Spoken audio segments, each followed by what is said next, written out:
So welcome back to my Dragon Ball Super manga versus anime series. This is concluding it with the final episode. This is going to cover volume 7, 8, and half of volume 9.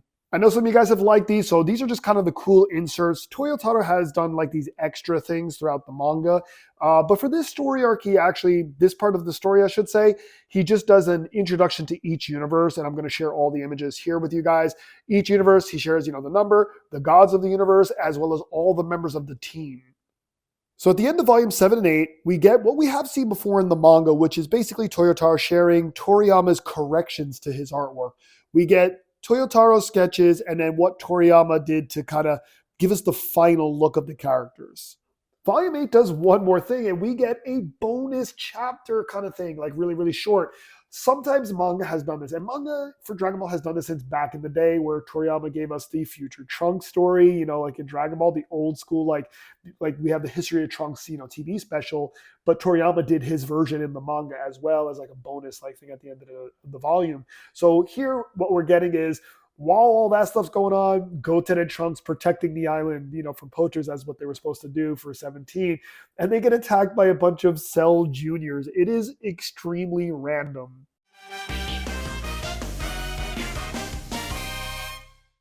In this part, we jump right into the tournament itself. In both versions, they arrive, learn they can't fly. We see the alien bird flying because natural flying is allowed. The manga, though, has a little extra gag with Kame-senin. Now, in the anime, Kabe goes to Vegeta calling him teacher and introduces Caulifla and Kale to them. Now, in the manga, though, they keep to themselves, and Kabe just tells Kale and Caulifla that Goku and Vegeta are really strong Saiyajin. Goku and Vegeta both sense Jiren. Goku greets Toppo. Again, manga version, they're friendly. In the anime, Toppo doesn't like Goku. He tries to greet Jiren, but is brushed off. Now, in the anime, there's just this little extra piece where Jiren suddenly, disappears and reappears behind Goku, showing that he's really fast. Now, one of the gods of destruction sends blocks flying at everyone. Goku manages to dodge while Jiren stands still, having blocks so fast Goku couldn't even see him. The anime then introduces the universes, which I think is a great addition as it gives us a good preview of the warriors competing.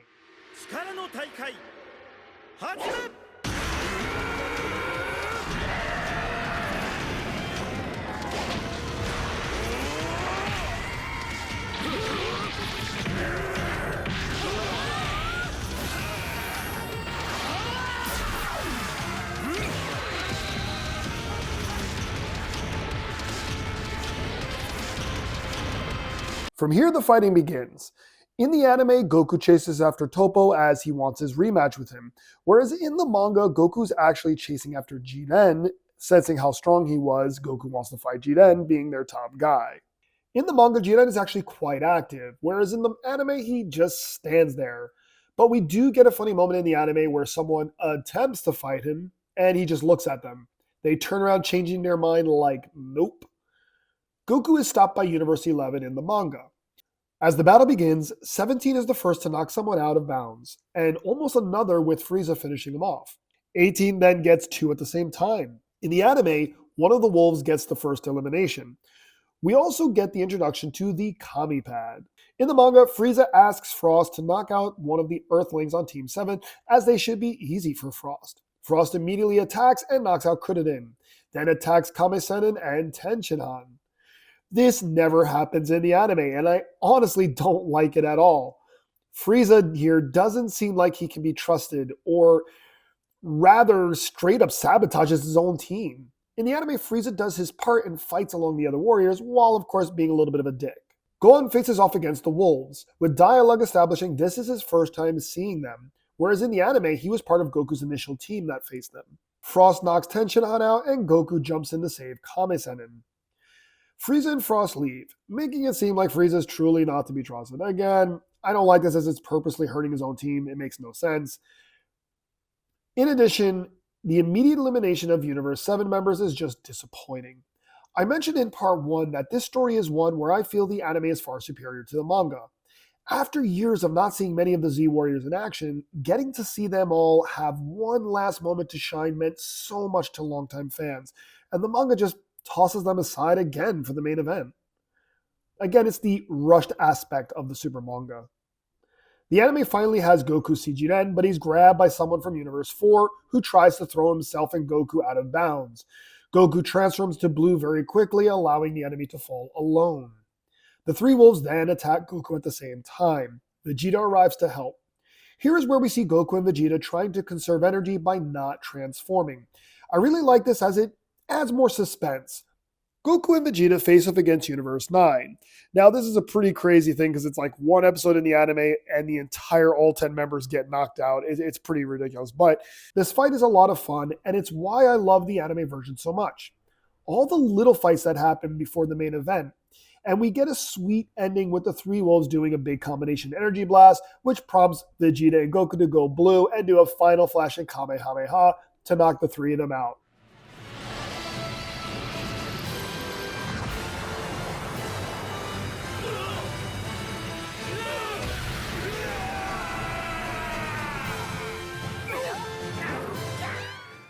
When, of course, they are all eliminated, we do get, this is the first universe being eliminated, so they kind of over dramatize it, and we get to see actually pieces of their universe, disappearing, showing that it is in fact getting rid of everybody. Down to the fact where, Beerus has to confirm it with Whis, and he's like, are they really gone? And when he confirms it, Goku gives this real cold stare up to Zeno-sama, and the High Priest looks back down at Goku and smirks. Frieza then betrays Frost. But instead of tricking him into transforming, he just appears behind him and eliminates him. The manga version, Frieza helps Gohan by eliminating the wolves and making their universe the first to be eradicated, just like the anime. Though a small yet odd difference is, the Angel of Universe 9, Mojito, here in the manga you can see he lets out a sad sigh upon the universe's eradication. But watch here in the anime, he gives a very reluctant smirk. In the manga, we actually kind of get some good action with Goku versus Dispo and Toppo at the same time. While this is happening though, Hit is defeated by Jiren off panel. Goku rushes over to Hit's aid. From here, Goku and Hit then team up just like in the anime, but the huge difference is that this is really early on, and it doesn't actually happen in the anime until much later. Jiren has Goku at the edge of the platform. He's about to eliminate him. Hit saves him. Hit fights Jiren and shows off his new technique. While it allows him to evade Jiren, even getting in some hits, Goku senses Jiren just got serious, but it's too late. Jiren eliminates Hit with one shot. Toppo asks Vegeta if he's Universe 7's second best warrior, which pisses him off. He powers up Blue and knocks Toppo down. He admits Vegeta is indeed on Goku's level, but that neither are a match for them, and they continue to fight. Back in the anime, Vegeta faces off against Boltamo and Automagetta of Universe 6, while it's 17 in the manga who fights Boltamo and defeats him. In the anime, 18 has a fight of her own and is about to be defeated when Kuririn saves her.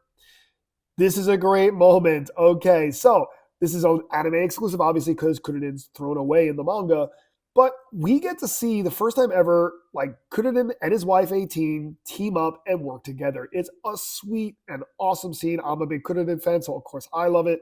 But we get to see them work together, and it's really cool.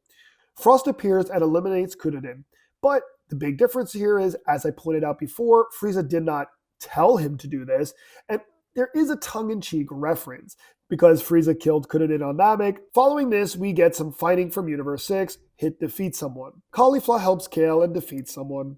Caulifla then confronts Goku and demands the old man, as she calls him, to teach her how to transform into blue. Caulifla tries out her new transformation, which is, of course, buffing up like Trunks did against Cell, and Goku learned when he was in the Room of Spirit and Time, but it doesn't work. Goku shows her the proper next step, which is Super Saiyan 2. Kale feels left out as Goku and Caulifla seem to be having fun. Goku tells Kale not to butt in, and it kind of just adds more salt into the wound.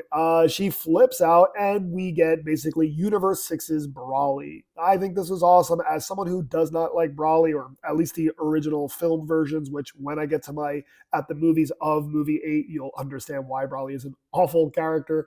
Thank God Toriyama fixed that. Anyway, Goku struggled to fight against her, of course, and then everybody else gets involved. It's in the anime that where Jiren finally enters the battle because he realizes Kale could be a threat. He beats her with one hit, though, and Goku takes advantage of Jiren being on the battlefield and finally confronts him. Back in the manga, 18 fights against Liberian and the other two. She wins and is about to eliminate them when the Invisible Warrior gets 18 and the girls. Piccolo manages to sense him out and eliminates him. That's my boy. So, sadly, Piccolo is then knocked out by the other being they can't see. 17 manages to eliminate the little bug, and we see here finally in the manga, instead of the Kami pad, they just have a big screen that everybody can see. In the anime, as Goku's about to fight Jiren, we get Universal 11 stepping in. This plays out the same in the manga. So 17 and 18 step in, and I like this. We get 17 and 18 there to back up Goku, which it's just such a cool sight. Again, looking back at like the Android Saga, 17 and 18 programmed originally to kill Goku, and now they got his back. It's just really cool looking. Kale and Cauliflower are also being attacked by Universe 11, and this is where Kale learns to control her power. This leads to Kale and Cauliflower eliminating 3 members of Universe 11. Prior to this, 2 of them had fallen off, which was, just for laughs.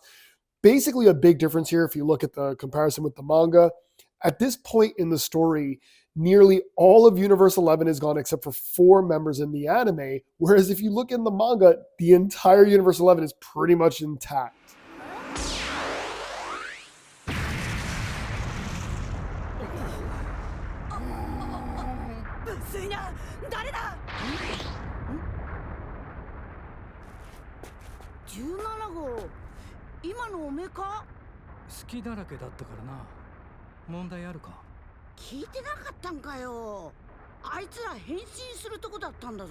The anime then gets to the fight against the girls, except instead of just 18, several of the remaining Universe 7 fighters fight them. While this goes on, we get one of the best moments in the story arc, Gohan's first big fight against Universe 10. The ending where, upon eliminating his opponent, he drops a locket with a picture of his wife and baby. Unfortunately, this was the last member of Universe 10, resulting in their eradication. Gohan watches as the locket vanishes from existence, being a father with a baby of his own at home. Piccolo sees Gohan watching this and tells him to keep going. Piccolo being the teacher and the father figure still, and telling him just, you got to keep moving. There's nothing you can do about it. But it adds so much weight to the story. The anime has Dispo face off against Hit, which is neat as Hit is all about time control, where Dispo is all about super speed. When another Universe 11 member joins, Goku steps in to help him. This is where we get our Goku and Hit team up, just like in the manga. An interesting thing here is, in the anime, while Goku is fighting Dispo, he uses God for speed and does quick switches to blue for power. This was a manga exclusive thing introduced in the Universe 6 vs. 7 arc, and later used again in the Future Trunks arc, complete with Beerus and Whis' reactions from the manga. The episode following this is one of my favorites, the Kami Senin episode. They really let him shine here, and it's so heartwarming. You get Jiren calling him old man throughout the episode. He manages to eliminate 2 people, but just passes out from exhaustion. Kuririn is freaking out. He's on the bench. He can't do anything. Goku rushes over and saves him. He wakes up, and Goku hugs him with tears in his eyes, while Kuririn watches with tears in his eyes as well. Beerus asks, what was his name again? As pointed out in my recent deep dive of Tenshinhan, we get Tenshinhan's moment to shine here. With Piccolo and Gohan, they get to fight someone. Ten sacrifices himself to take the guy out. It's just a really good way. If you're gonna throw away Tenshinhan because you don't need him, at least let him do, go out on his terms. I think it was a better way to do it. Continuing in the anime, Kami Senin uses Mafuba on Frost, but it fails. Frost realizes he might be able to use this on Vegeta. He succeeds, but Kami Senin manages to save him. Vegeta emerges pissed and insults Magneto, which renders him helpless. He is then eliminated. Vegeta tells Kami Senin that he should retire from here. He apologizes to Vegeta, but Vegeta tells him eat a senzu and leave the rest to him. Just this subtle moment of Vegeta treating Kami Senin respectfully always stood out for me. Kami Senin gives up, and Beerus then calls him by name, saying he did well. All these little moments the anime gives to the side characters mean so much to a longtime fan like myself. 次回は1時間スペシャルで放送するぞ。オラとジレンがついに激突。あいつの強さは想像以上だ。オラこんなすげえやつ待ってたんだ。オラの最強の技をぶつけてやる。勝負だジレン。次回ドラゴンボールスーパー。これぞ全宇宙一の究極バトル。孫悟空 VS ジレン。絶対見てくれよな。Now, in the anime, we finally get our first confrontation between Goku and Jiren, and this was so hyped up here in Japan. Like weeks and weeks in advance, it was advertised. The 2 episode special, don't miss it. It was advertised on the trains here. They have these little TVs where they advertise things. I mean, this was being hyped as like, you can't miss it. Goku's going to do a new transformation. So, like, it was the one thing a lot of people were going to tune in for. It was definitely a cool moment because I was here. I got to watch it on TV as it aired with the commercial breaks. You had to wait through the commercial breaks, losing your mind, basically. Goku attempts to hit Jiren with the Genki Dama. Jiren deflects it back at him, and upon the energy getting absorbed into him, it pushes his limits, and he breaks through his limits, unlocking Migate no Gokui. After this, we get the big tease that Frieza might finish off Goku, only to give him some energy. Never happens in the manga. Hit faces off against Jiren, and this actually plays out mostly the same as the manga. Upon defeating Hit, Jiren declares he is no longer needed for this fight and leaves the rest to Toppo and Dispo. As pointed out earlier, in the manga, Jiren is more active and he never stops to meditate. Back to the manga. Frieza's fighting Caulifla and kicking her ass. She goes Super Saiyan and he goes Gold. She's no match for him, obviously. Kale is busy fighting her own battle. The manga has her be far more independent and not a shy, weak girl. It's one thing I think the manga did better with Kale. She easily wins and appears behind Frieza, startling him. Caulifla kicks him. Kabe then jumps in and we get the 3 Saiyans of Universe 6 versus Frieza. Frieza's clearly too strong for them. Kale gets angry, transforms into her berserk state. Goku goes to help Frieza. Kale begins eliminating people left and right, even finishing off Universe 2. So obviously we see here there's a big difference to the timing when Kale goes her berserk form. While it is a cool scene, it's also just a way to move the story a bit faster by eliminating a lot of people that we don't need really quickly.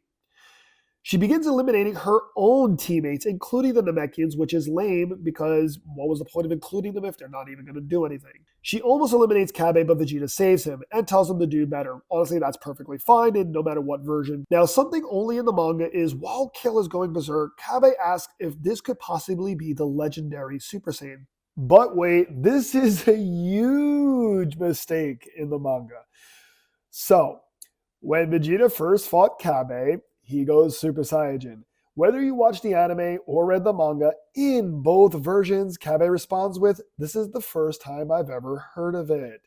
Kabe has no idea what Super Saiyan is. Furthermore, when Kabe meets Caulifla, he then goes Super Saiyan and she has the same response. "What is that transformation? Why is your hair gold?" So yeah, I don't know what happened when Toyotaro wrote this, but for some reason he just uses the same dialogue Vegeta used back in the Namek saga about, once, every 1,000 years, this legendary Super Saiyan, arises. That's basically this berserk monster destroying everything in sight. So it's definitely a mistake that they were trying to draw back to the legend that Vegeta mentioned back in the Namek saga, but no one in Universe 6 should have known that. Only Vegeta should have been the one to say that.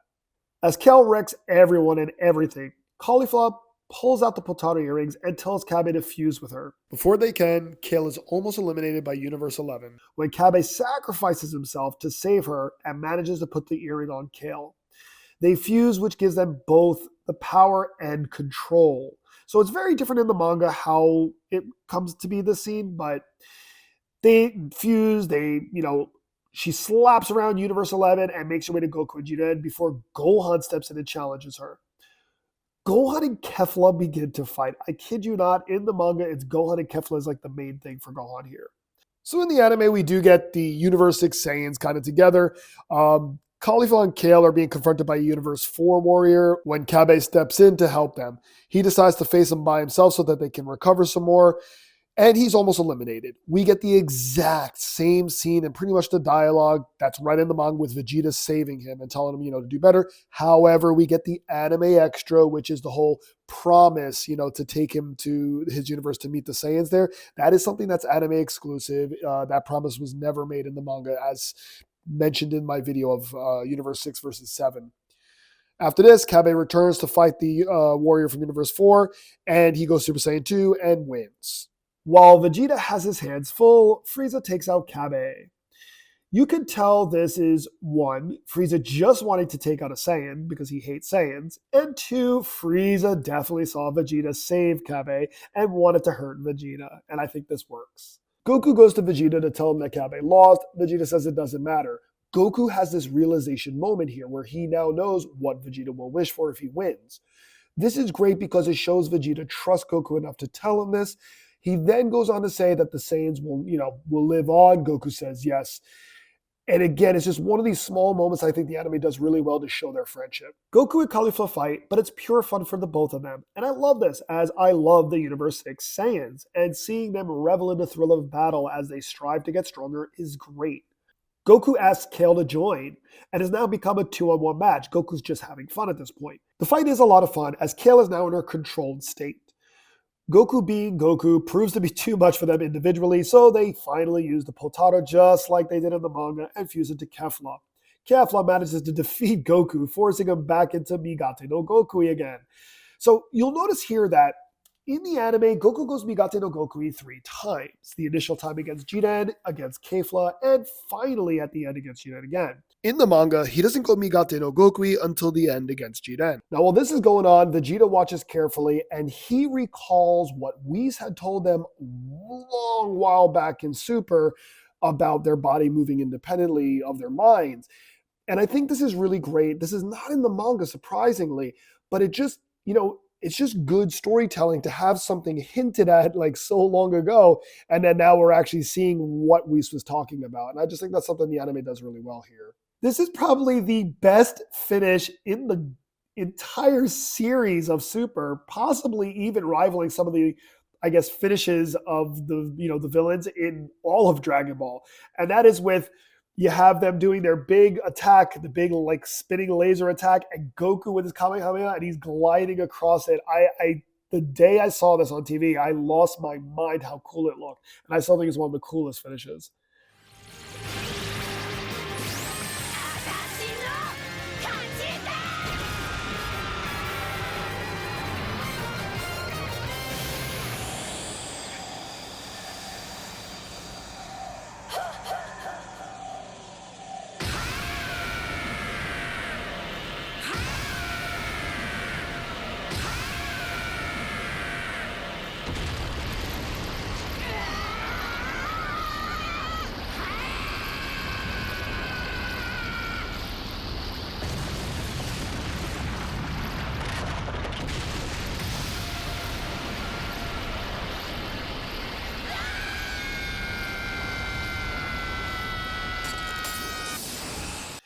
Vegeta and Toppo begin to fight in the manga. So now we kind of see everyone has their own fights. Goku goes to Jiren and says now they can finally fight.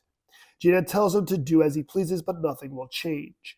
Essentially, all these fights are a bit rushed. We barely see Vegeta versus Toppo, as it happens mostly off panel. But after a few cuts, both are exhausted, and Toppo is ready to go all out, showing his full power. Gohan and Kefla exchange a few attacks, and somehow Gohan evolves and gets stronger. Gohan says he got stronger during the fight, but again, we hardly see Gohan do anything, so how the hell Gohan grew that much in this fight, I have no idea. Gohan and Kefla knock each other out of bounds. Disappointing on both sides. And compared to the anime, this is probably the most anticlimactic fight in the entire series. This results in Universe 6 being eradicated, though this time with zero emotion, as we will get to the anime version soon. In both the manga and the anime, 18 faces off against Liberian. She does her transformation. Now we get a really weird difference here. So in the anime, Liberian basically sees Kuririn and she says he's not beautiful at all. He doesn't even have a nose. Like kind of disgusted that 18 would be married to someone like Kuririn. However, in the manga, upon seeing Kuririn, she freaks out saying, how does an unattractive hag like 18 land a hottie like Kuririn? So it's completely switched. Now, while you could argue that this whole fight is kind of boring filler or whatever, I do feel it's following in line with what the anime does well here, and that is letting all these side characters shine. This is 18's fight. This is giving her her own episode, and I think that's great. Not to mention the end of the episode, 17 comes in to help her, and it's just a really sweet moment. Let's take a trip back to the manga for a little bit. As Goku fights Jiren, he digs as deep as possible and manages to do Kaioken while blue. This is the first time it is done in the manga. Goku has never done this in the manga before, so it's very different than in the anime where Goku first does this against Hit in the tournament against Universe 6 a long while back. Meanwhile, Kame Sennin, yes, he's still there in the manga because he doesn't actually do much in the manga until this point. He eliminates the leader of the Pride Troopers, which is pretty cool. Goku and Kame Sennin stand up against Jiren. This is not cool. Goku says it's hopeless and that Jiren is too strong. Kame Sennin tells him power isn't everything, and then think back to what all teachers have taught him. Goku figures out what to do, and then Kame Sennin attacks Jiren and dodges the attacks, but then is knocked out. It's silly. After this, Goku unlocks Migate no Gokui. Okay, so there are two things here. One, I guess a negative point of the manga version is it seems too easy. He just does it. But by this logic, like anyone can do it if they just think hard enough. And the anime makes a strong point that no mortal has done it, and it's something that gods, most notably the angels, can do. Gods of destruction can do something similar, but not to the same extent as the angels. Therefore, the fact that Goku's just like, oh, okay, I just gotta, like what Kame said, just, allow my body to naturally move. That's what Whis has been telling me to do. So then let me think about it. Okay, I got it. Why can't Vegeta and everybody else do that? I don't know. Also, Goku is immediately defeated by Jiren, making us scratch our heads. Vegeta then suddenly transforms, knocks Toppo down, and is actually the first one to get a hit in on Jiren. It doesn't last long, however. Toppo and Dispo are barely holding on while Frieza toys with them. Goku takes Vegeta out of there so he can regroup.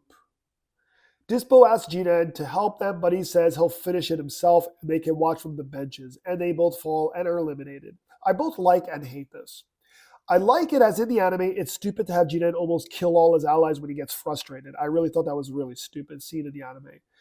Here, at least he isn't trying to hurt them, but just saying he won't risk himself falling to save them. It's logical, actually. If Jiren were to jump on the small little rocks to save Toppo and Dispo, he'd be putting himself at risk of falling as well. And that's stupid because their entire universe would be eliminated.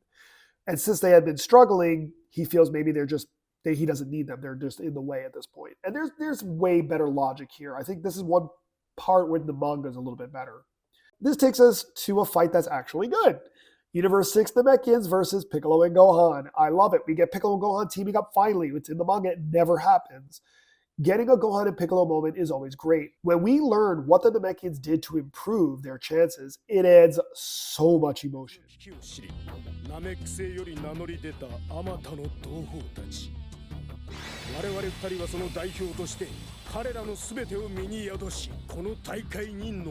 While they fight, Goku, 17 and 18 work together and fight against Universe 2. We get another awesome finish with Goku and Gohan simultaneously defeating their opponents, resulting in both Universes 2 and 6 being eradicated. I can't lie. The anime version of Universe 6 going really teared me up, as I quite like that universe. Having Beerus turn away to not see his brother go as he bottles up his emotions is beautifully done, and it's only topped by Vegeta's reaction to Kabe being erased.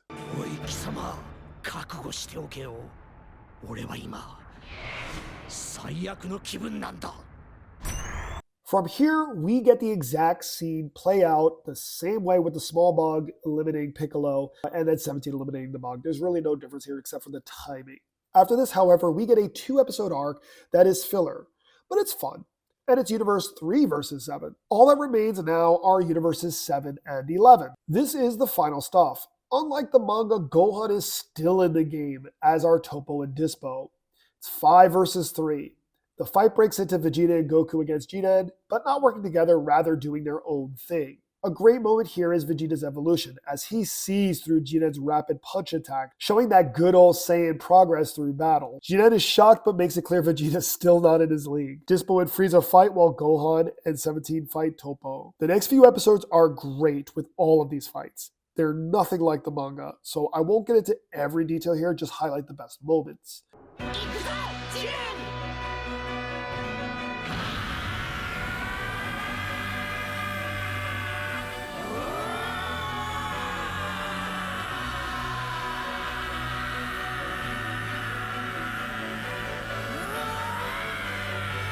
Goku and Vegeta are getting on the same page finally. Goku goes blue with Kaioken times 10. Vegeta digs down deeper and thinks of Kabe and declares that he wants to get stronger, but not by doing what Goku did. He wants to do something of his own, and he evolves Super Saiyan Blue, which I've always called Super Saiyan Blue too. It's essentially that's what it is. The beautiful instrumental music playing here just makes it such a memorable scene. As for Frieza versus Dispo, even his gold form proves to be not enough. Gohan comes to help, and Frieza says, "If I turn on you," Gohan immediately replies saying he'll handle Frieza himself, which of course gets Frieza to agree as Gohan shows he's got some backbone. And I think Frieza and Gohan working together is a really cool scene.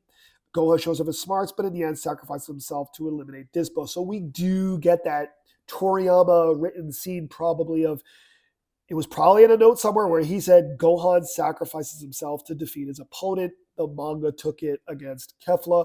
In the anime, it's against Dispo. But both versions have Gohan sacrifice himself. After this, Frieza and 17 manage to hurt Toppo, making him reveal that he is a god of destruction in training. Whereas in the manga, as I mentioned, part 1 of the video, it was already established way before the tournament, which makes the manga more disappointing that when they first introduced Toppo and, when Goku's like meeting everybody before the tournament actually, happens, and they're like, yeah, he's a god of destruction in training, but then he never gets to do anything in the manga. It's kind of like, well, why would you announce he's a god of destruction in training if you're not going to use him? So here, it was never announced. It's a big surprise, actually. There's just a great moment here where Jiren has his hands full with Goku and Vegeta. Jiren nods to Toppo, who nods back, and then he jumps in to fight Vegeta to give Jiren a little bit of an easier fight. It's just really good teamwork on both sides. Vegeta versus Toppo is amazing. I cannot lie. The anime version here is out of control. The ending is equally amazing with Vegeta using his big energy explosion attack that he used against Buu, but now being able to survive it. Toppo is now eliminated, and it takes us to where we left off in the manga. Goku, Vegeta, Frieza, and 17. They're all that's left against Jiren in both the manga and the anime. 17 does his destruction like in the anime, his big destruction attack, which I know confused so many fans. I remember fans thinking to themselves, he doesn't have a bomb in him. But it's not a bomb if you look carefully. It's like a big energy attack. It's what I would say is the equivalent of what Vegeta did against Buu, is what he did. In the manga, Goku achieves full Migate no Gokui with the white hair and causes significant damage to Jiren. But while fighting, Jiren hits Goku, sending him flying, and he loses Migate no Gokui for a moment. Vegeta saves Goku. Jiren says his wish is to bring back his master to life. Belmont points out Jiren's weakness, that his master had him join the Pride Troopers to learn teamwork. But Jiren remained a loner. Hence why in the manga, he kind of lets Dispo and Toppo fall off and says he'll do it himself, but now he's fighting against 4 people all by himself. This is similar in the anime, but the anime shows much more of his origin. So what I mean here is that Goku and Vegeta with no Super Saiyan managed to fight Jiren because of teamwork. I think the anime handled this a bit better. That being said, the manga fight is still really good and gritty, as it's the 3 of them beating the hell out of each other. Unfortunately, Vegeta is anticlimactically knocked out by Jiren. It's quite lame. In the anime, Vegeta gets destroyed by Jiren, but again, it's done in far more emotional way, down to the point that Vegeta just refuses to give up. He fights despite the fact he knows he's already lost. And as a fan, you feel for him, knowing that he can't win, but he just tries. And as he falls, he gives what little energy he has to Goku and tells him, it's up to you now. And it's just such a wonderful scene. As for the anime's finale, with Vegeta eliminated, 17 seemingly dead, and Frieza out cold, it's now Goku, Migate no Gokui versus Jiren. And it is really epic. Goku unlocks full Migate no Gokui, white hair. This prompts Jiren to show his full power, something we don't really see in the manga. Before Goku can defeat Jiren, he's suddenly stricken with pain and left helpless, as the toll on his body for using that power is just too much. In the manga, he kind of just loses it, and then he says to Vegeta he can't fully control it yet. Jiren is about to defeat Goku when Frieza and 17 appear. While Goku takes a break, Frieza and 17 fight the now exhausted Jiren. Goku manages to get back up and joins them. The 3 of them work together, and this last part is so epic. Just like the manga, Frieza, Goku, and Jiren are eliminated, leaving 17 the winner. As Universe 11 is about to be eliminated, Goku goes to Jiren and tells him that he wants to fight him again someday. Jiren smiles, and they're gone. Vegeta comments that Jiren was incredible, and Goku agrees. Warriors paying each other respect. After 17 makes his wish, we actually see the universes coming back. Universe 6, they're all happy, and both Champa and Kabe know it was Universe 7. Finally, we see Universe 11. Jiren apologizes to Toppo, which he actually does so in the manga as well, but on the bench right before they're eliminated. Jiren then says the next time he meets Goku, he'll win. I would love to see that reunion. The anime wraps things up with Universe 7 celebrating, Frieza returning to his empire, and then Goku and Vegeta getting into a fight. They fly to where they first fought years ago, recreate their iconic poses, and the show ends. How 17 is revealed to have survived is way better in the manga because, as I mentioned before, there's something fans complain about online who don't pay attention or haven't read the manga, and that's, how did he blow up if he doesn't have a bomb inside him? That's because the anime failed to mention how he did it. While Goku and Jiren are fighting, Frieza comes out of nowhere and knocks all of them out. He pushes Goku and Jiren out of bounds with himself. It is a holy shit moment because you're like, everybody loses then. 17's not there, everybody loses. Goku is shocked. He's like, what are you doing, Frieza? He can't believe Frieza just screwed them over. And Frieza says, hey, this is what I was planning all along. I was planning to knock your ass out since the beginning, which is a great thing for Frieza to say. 17 reveals he was hiding under a rock. Everybody, of course, is surprised. Frieza smiles and looks back at 17, and then 17 says that went well according to plans, showing us that 17 and Frieza had a plan, which is so cool. Goku then compliments the both of them, saying, okay, that was a good idea, you guys. He says, Frieza, of course, is like, hey, I'm not happy with leaving 17 as the winner, but whatever, And I think it's just a really good way to do that. It's just I do like the anime's version as well, but I think how they handle this finale is quite clever. So the 17 stuff then gets resolved. We get the first clever point of their plan was that 17 hiding would go under the radar as he has no key. Nobody can sense him, and therefore he would be able to easily hide. Krillin then says, but you blew yourself up. And he's like, I wouldn't blow myself up. He's like, why would I kill myself? And it's just such a funny line to hear from 17 saying, I would never do something so crazy. And he says, I lost that ability a long time ago. Word for word, the manga confirms he does not have the bomb inside him anymore. So for any fan out there who wants to complain, 17 himself says he didn't have a bomb inside him. He just basically made a big energy explosion like Vegeta did, and more or less to make it seem like he blew up so that he could hide. And I just thought that was a really good way to do it. The manga here does have some meh moments to it, the ending. And that is, Universe 11 now is ready to be eradicated. Boom, they're gone. Okay, next, 17, you get your wish. What do you want? Bring everybody back. Okay, cool. Now they all go home. There's just so much emotion cut from this, and it's just like wrapping things up like, yeah, okay, let's just get going. Okay, we're done here.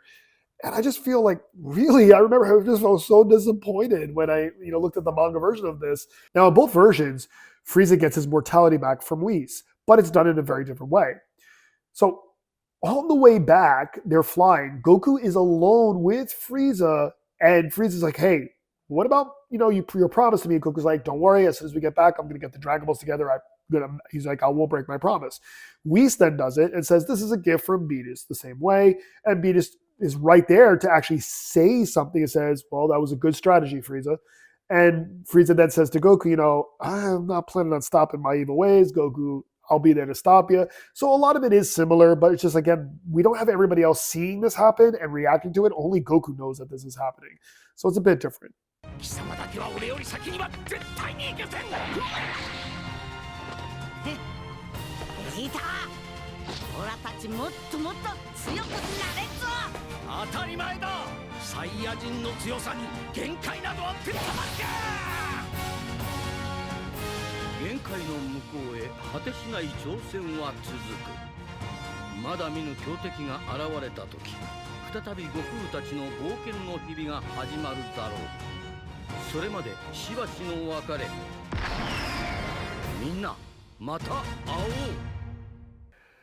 For me, the manga is just not as good in this story. I'm sorry, but it just feels too rushed. It lacks a lot of emotion, and some of the eliminations are lackluster and anticlimactic.